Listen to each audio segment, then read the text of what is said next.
शंभू,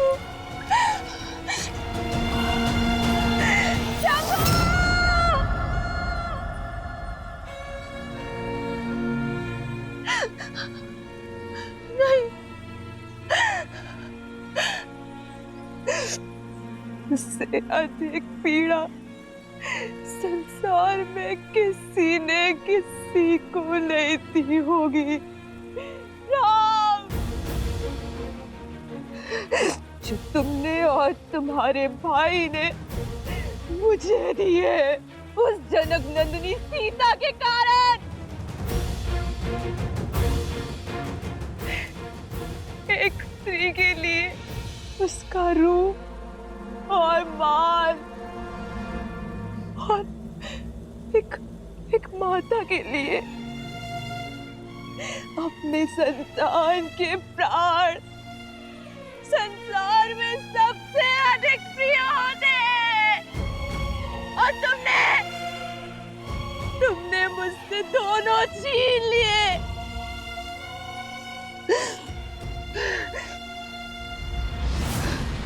नहीं छोड़ूंगी, नहीं छोड़ूंगी। राम, सीता, लक्ष्मण, इस प्रहार का प्रतिकार लेगी ये शूर्पणखा, जो मेरी आंखों में आंसू भी नहीं देख सकता। तुमने शूर्पणखा का अपमान नहीं, अपने मृत्यु का आह्वान किया है राम। अब देखना कैसे राक्षस कुल तुम्हारे प्राणों का शत्रु बनता है, और कैसे तुम्हारा जीवन मृत्यु से भी भयानक होता है।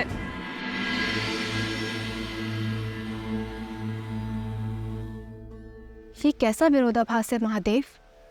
एक और श्री राम शापित अहिल्या का उद्धार करते हैं, राक्षसी ताड़का को मां कहकर पुकारते हैं, और वहीं दूसरी ओर शूर्पणखा के साथ इस घटना का समर्थन भी करते हैं।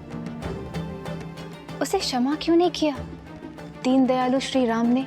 क्योंकि कुछ अपराध ऐसे होते हैं देवी, जिनके लिए क्षमा नहीं, सीख देना आवश्यक होता है। आपको धूम्रलोचन तो स्मरण होगा,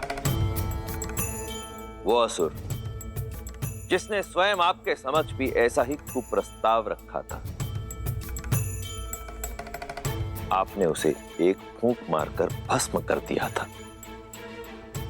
रक्त बीज, जिसके रक्त की एक बूंद भी आपसे छूटने ना पाई थी, क्योंकि प्रहार तब भी एक स्त्री के सम्मान पर हुआ था, पति और पत्नी के पवित्र संबंध पर हुआ था। और श्री राम, वो तो संसार को आदर्श और मर्यादित जीवन की विधि सिखाने के लिए ही आए हैं। ऐसे में संसार को यह सीख देना भी अत्यावश्यक हो जाता है कि यदि किसी ने कुमार्ग को अपनाया तो उसे दंडित भी किया जाएगा। दंड स्वरूप शूर्पणखा की नाक काटी गई, उसके रूप के अभिमान को मिटाने के लिए उसके कानों को भंग किया गया, क्योंकि श्री राम द्वारा बार बार धर्म की बात समझाने पर भी वो उसे अनसुना कर रही थी।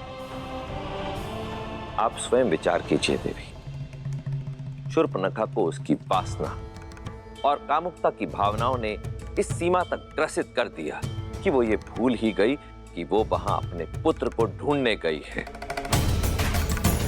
और जब किसी व्यक्ति की वासना उसे उसके उद्देश्य से भटकाकर कुमार्ग की ओर अग्रसर कर दे, किसी अन्य के पवित्र संबंध को मलिन करने की प्रेरणा दे, तो उसका यही परिणाम होता है।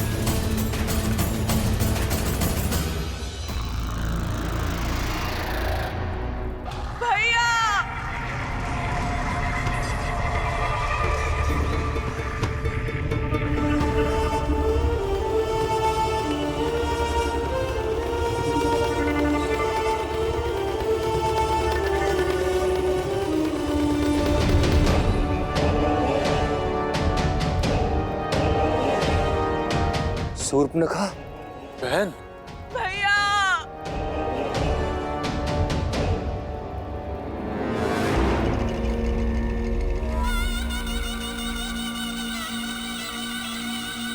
बहन, ये कैसे? किसने किया ये दुस्साहस? भैया, लक्ष्मण ने, राम के भाई लक्ष्मण ने किया ये। मुझसे मेरा रूप, मेरा घर सब छीन लिया। भैया, रक्षवंश का सम्मान ही नहीं,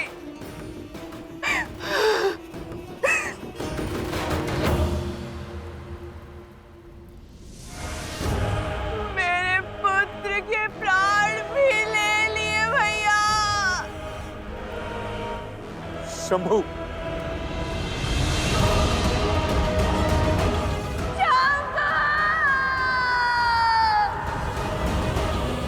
उन वनवासियों का इतना दुस्साहस, इसका मूल्य चुकाएंगे वो। अपना प्रतिशोध पूरा होते देखोगी तुम बहन। ऐसी मृत्यु देंगे उन वनवासियों को कि भय का दूसरा नाम दंडकारण्य भी भयभीत हो उठेगा। उचित कहा दूषण, किंतु उससे पूर्व शंभू की अंत्येष्टि करनी होगी।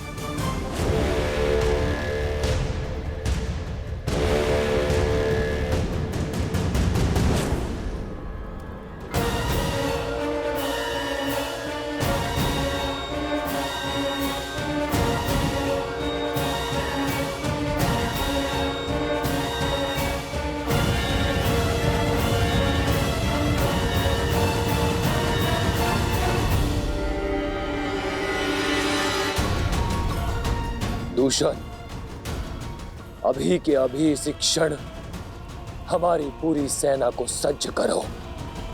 पूरे 14,000 राक्षस सैनिकों के साथ पंचवटी की ओर कूच करेंगे। बहन के अपमान की अग्नि अब शत्रु के रक्त से बुझेगी। किंतु भैया, न राम साधारण है और ना ही उसके अस्त्र। भला हमारे रक्ष सैनिक उन शत्रुओं के सामने कैसे टिक पाएंगे भैया? यदि उनके पास दिव्य अस्त्र है तो हमारे पास भी 6 अति बलशाली वीर राक्षस सेनापति हैं।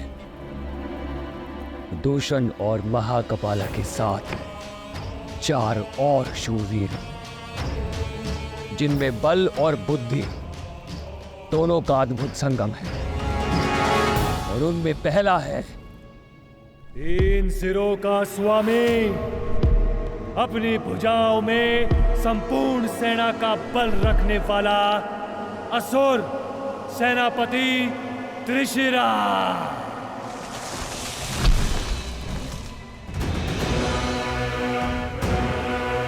दूसरा छल, बल और युद्ध कौशल का धनी, निपुण, निर्भीक, महापराक्रमी रामदेव।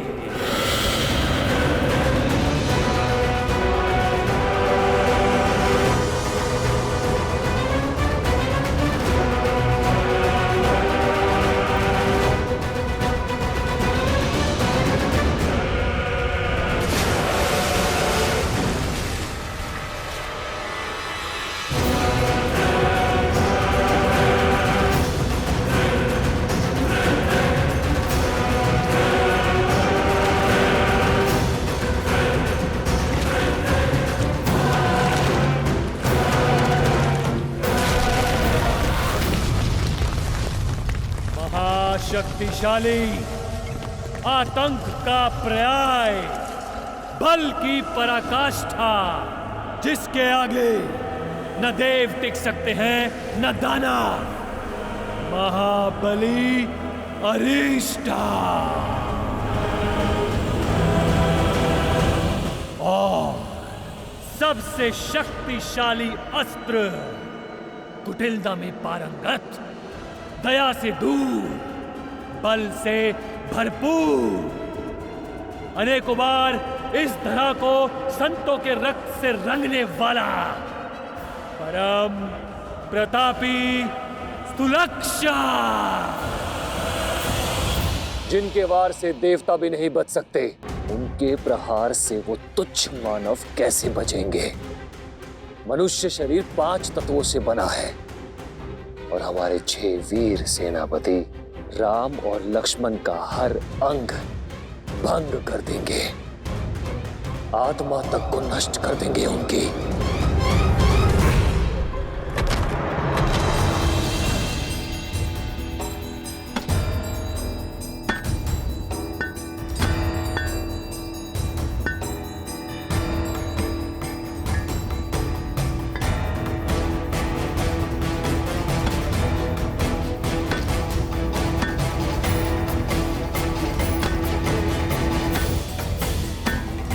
बस कीजिए भैया,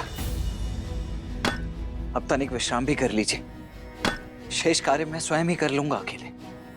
विश्राम से अधिक महत्वपूर्ण है लक्ष्मण, हमारे पास समय शेष नहीं है।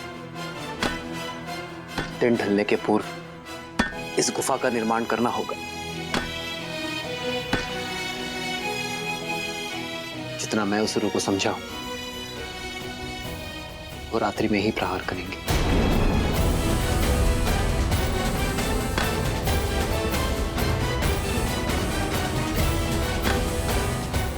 जो आ गया भैया।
राक्षस वीरों, आज राक्षसों के सम्मान पर प्रहार हुआ है। 2 तुच्छ वनवासियों ने हमारे बल को ललकारा है, हमारे शौर्य को चुनौती दी है।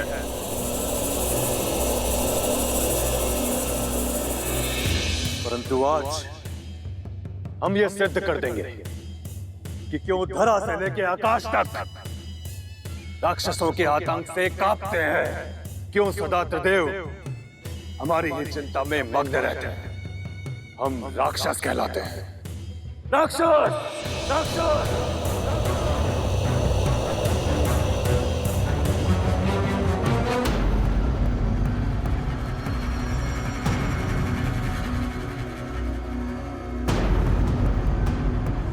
मेरे 6 वीर सेनापति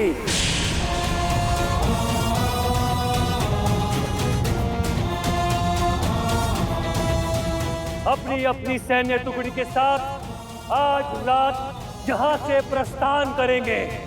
हम राम और लक्ष्मण का संहार कर वापस लौटेंगे।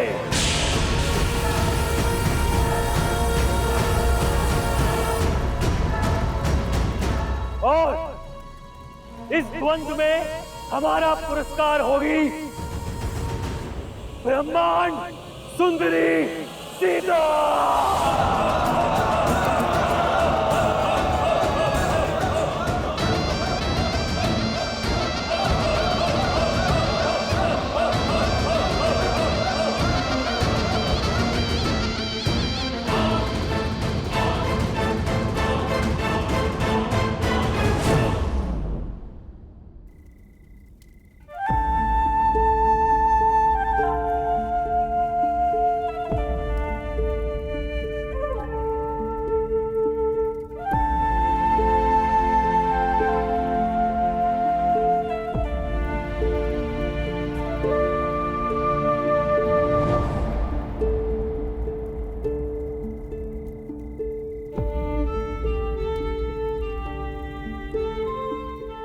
रात्रि होने को है सीते। तुम लक्ष्मण द्वारा सुरक्षित इस गुफा में ही रहना। मैं पंचवटी में आने वाले संकट की राह देखूंगा। ये सब मेरे कारण हो रहा है ना आर्य? हाँ, संसार के दुष्टों के संहार का कारण हो तुम सीता। और ये गर्व की बात है।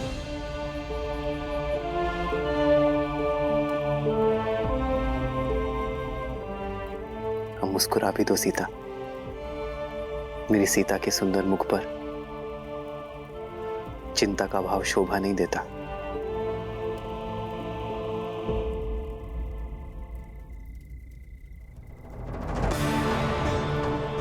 जानती हूँ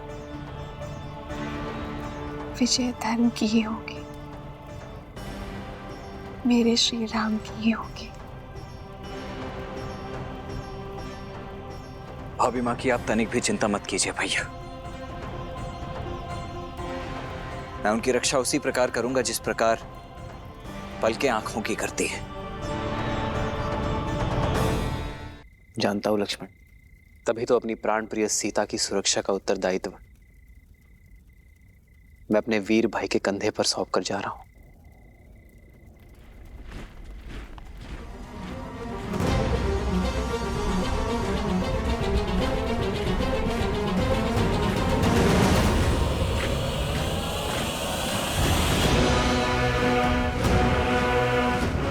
भैया, प्रतीत होता है इस बार राक्षस अपने संपूर्ण सैन्य दल के साथ आ रहे हैं। युद्ध में शौर्य देखा जाता है लक्ष्मण,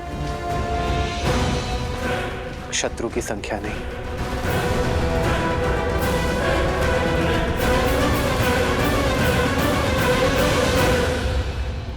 आर्य,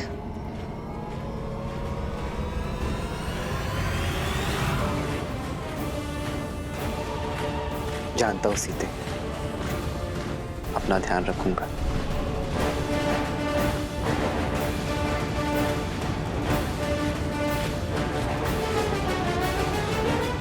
लक्ष्मण।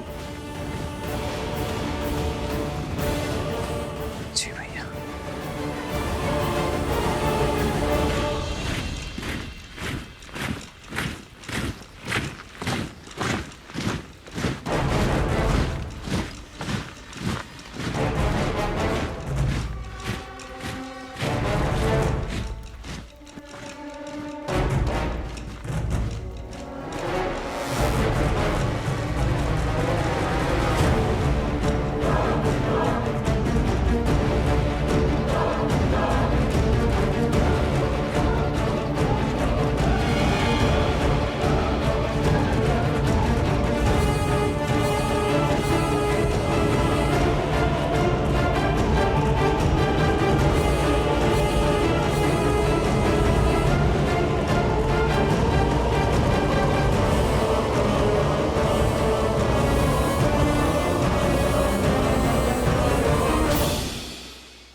अभी भी समय है, लौट जाओ। इस पावन पंचवटी को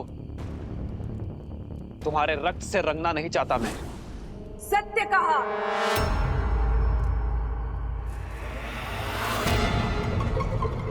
पंचवटी में हुए मेरे अपमान की गाथा राक्षसों के लहू से नहीं, तुम्हारे रक्त से धोई जाएगी राम। तुम्हारा लक्ष्मण और तुम्हारी सीता जीवित होते हुए भी नरक भोगोगे। तुम्हारे भाई ने जो मेरी ये दुर्दशा की है, उसका प्रतिशोध लूंगी मैं।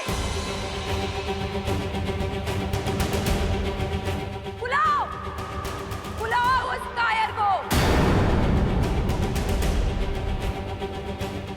कहीं वो सीता की सुरक्षा में तो व्यस्त नहीं? कोई बात नहीं, मेरे सैनिक तुम्हारा और लक्ष्मण का संहार करके सीता को मुझे सौंपेंगे। और मेरी इस दुर्दशा के कारण की मैं ऐसी दुर्दशा करूंगी कि संपूर्ण संसार इसको स्मरण रखेगा।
अधर्म के पांव धरा ऐसे ही जकड़ लेती है।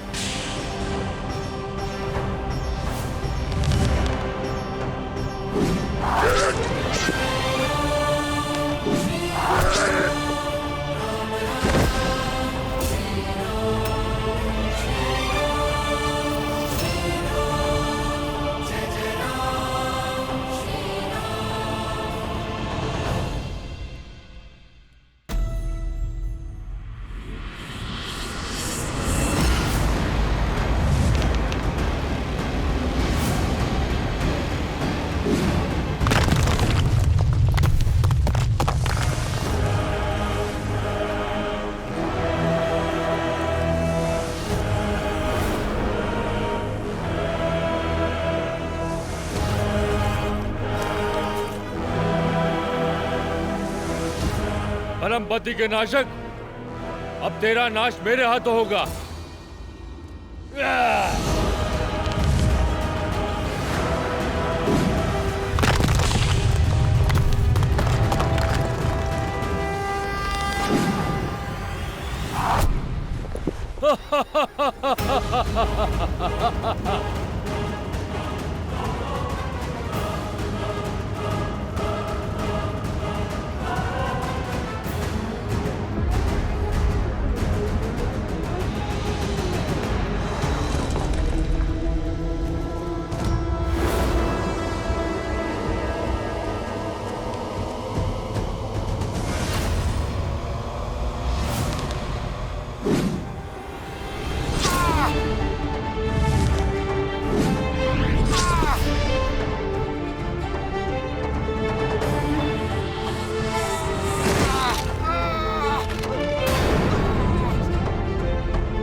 पापी अपने पाप के भार तले ऐसे ही दब जाता है।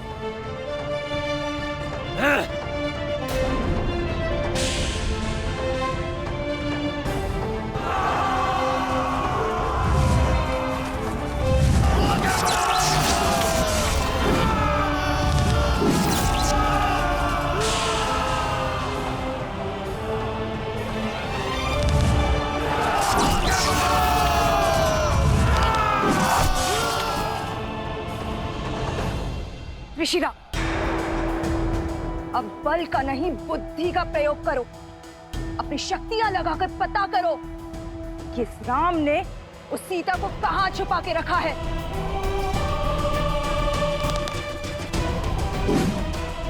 यदि हम उस तक पहुंच गए तो ये युद्ध यहीं समाप्त हो जाएगा और ये राम स्वयं ही समर्पण कर देगा।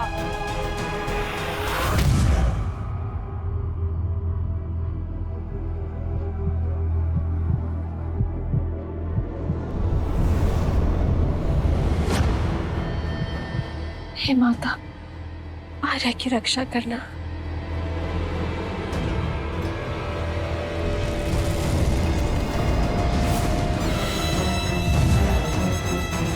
राम ने लक्ष्मण के साथ सीता को कहाँ छुपा कर रखा है, पता चल गया।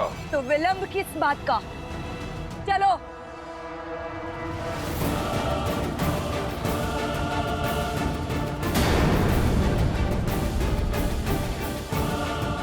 ये तो गुफा की ओर जा रहे हैं। इन्हें सीता तक पहुंचने से रोकना होगा।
जब धर्म के पद पर न्याय की इच्छा और संकल्प का बल हो तो दीन क्या 100 शीश वाला पापी भी ध्वस्त होता है।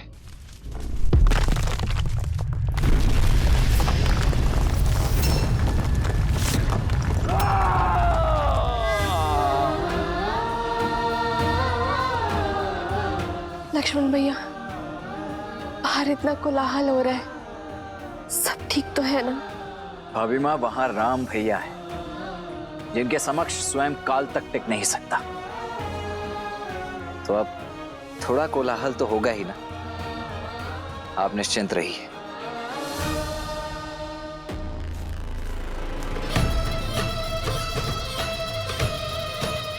बल दिखाता है, छल दिखाता है। मर्यादा पुरुषोत्तम कहलाने वाले श्री राम, खंडित होगी मर्यादा तेरी, क्योंकि रणभूमि में उतर आया है तो लक्ष्य महान। राम ले बच तो लक्ष्य के इस विशाल चक्रवात से।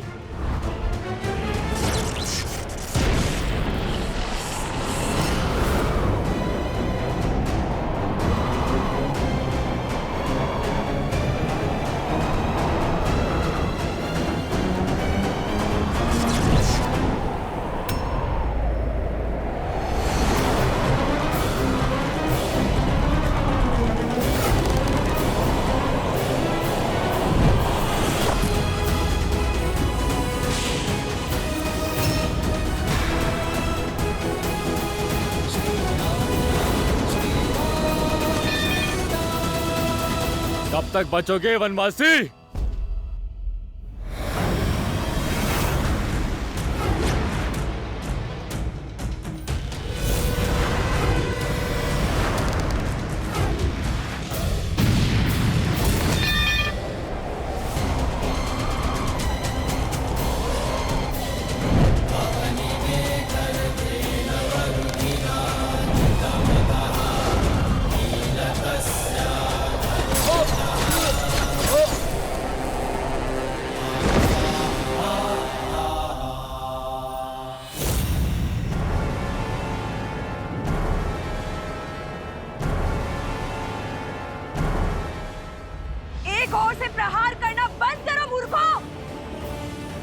सारी देवियों बनाओ, सभी ओर से प्रहार करो, जाओ।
हो क्या रहा है ये? एक एक करके हमारे सारे वीर धराशायी हो रहे हैं। कुछ राक्षसों की मृत्यु देखकर उद्देश्य भूल तो नहीं गए खर? राक्षस है हम, लंकेश के सेनापति दूषण, वयम रक्षम। अब तक दूषण का नाम सुना होगा, आज मेरा शौर्य देखो राम।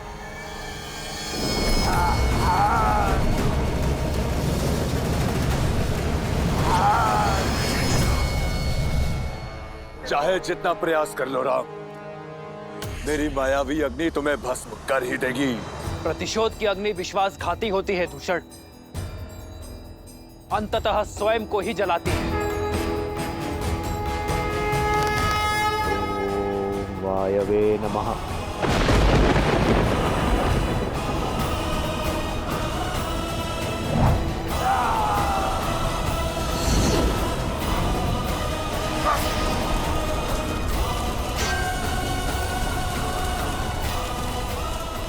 दूषण, मेरे भाई,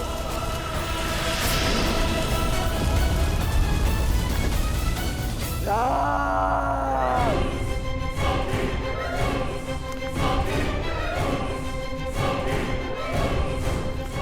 अब मेरी बहन के अपमान का ही नहीं, मेरे भाई के प्राणों का मूल्य भी चुकाना होगा राम। तुम्हारा विनाश तुम्हारे समक्ष खड़ा है। नेत्र खोलो खार और देखो कि विनाश किसके सामने खड़ा है। अभी भी समय है, लौट जाओ और अपने पापों का प्रायश्चित करो, अन्यथा ये प्रतिशोध की ज्वाला तुम्हें भी निगल जाएगी। देखते हैं कौन किसको निगलता है।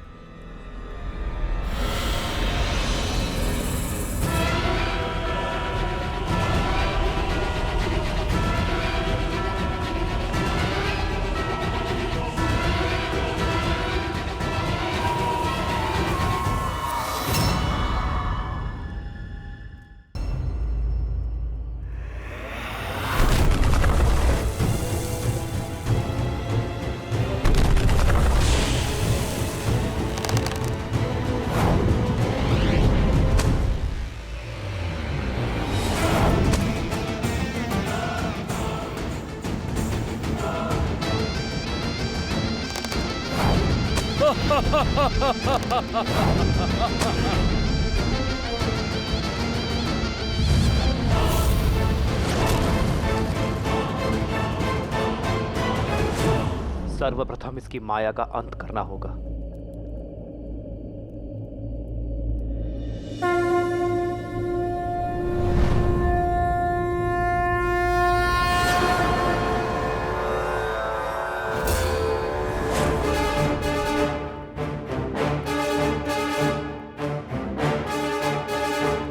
विराजयस्त्र विश्वजिते धनाजिते सर्वजिते सत्राजिते ताउर्वराजिते अश्वजिते गोजिते अब्जिते हरिंद्राय सोमम यजातया हर्यतम।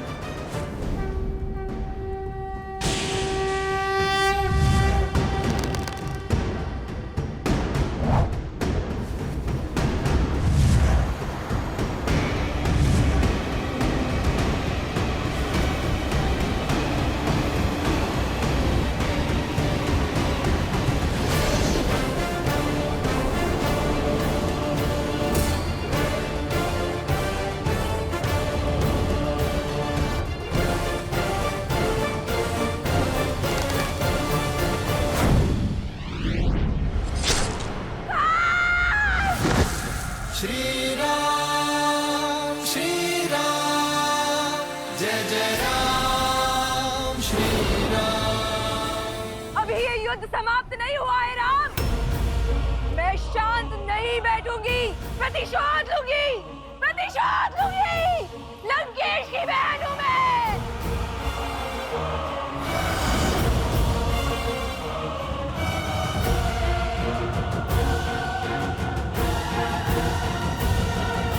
लक्ष्मण भैया, अब और प्रतीक्षा नहीं होती। आप बाहर जाके देखिए ना कि आपके भैया कहाँ हैं। अन्यथा मैं बाहर चली जाऊंगी भैया। भाभी माँ, मैं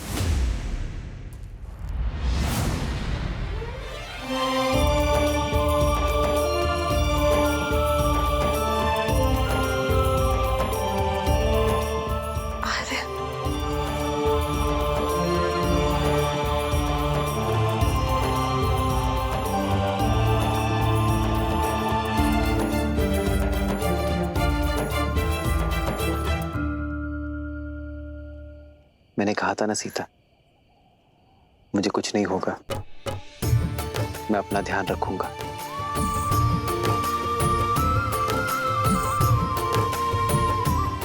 भैया, युद्ध, क्या युद्ध समाप्त हो गया? नहीं लक्ष्मण, मुझे लगता है वास्तविक युद्ध अब प्रारंभ हुआ है। अर्थात? खरदूषण के संहार के बाद शूर्पणखा अवश्य ही अपने भाई रावण का द्वार खटखटाएगी। और रावण के साथ शत्रुता का अर्थ है महायुद्ध।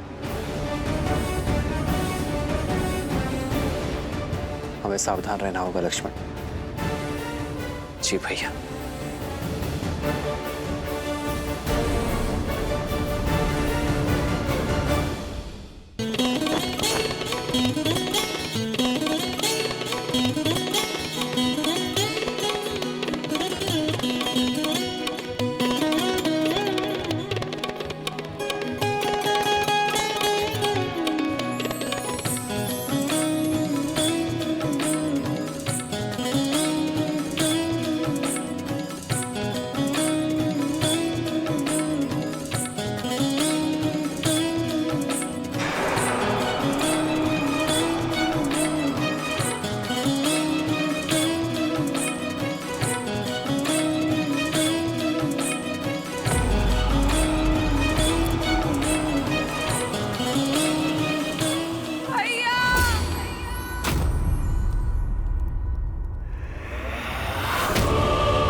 बहन, ये क्या अनर्थ हुआ?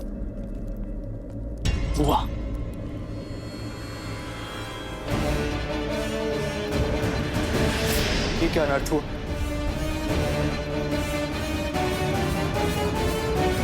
भैया, प्रहार हुआ है भैया।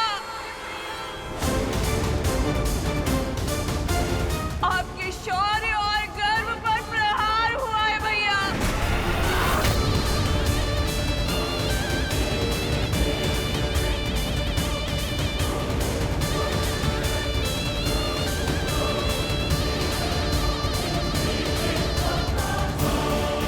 जिस बहन ने आपके लिए अपने पति को खो